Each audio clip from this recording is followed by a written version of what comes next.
ప్రతిసారి పగటి వేళల ఒకసారి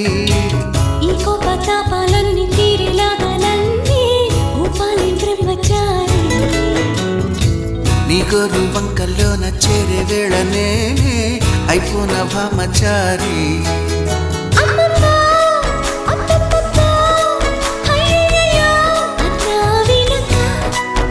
అచ్చచ్చో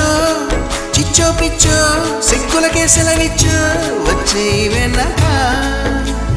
చూపాలయ్యా పునీది నాకు చెప్పాలయ్యా తిది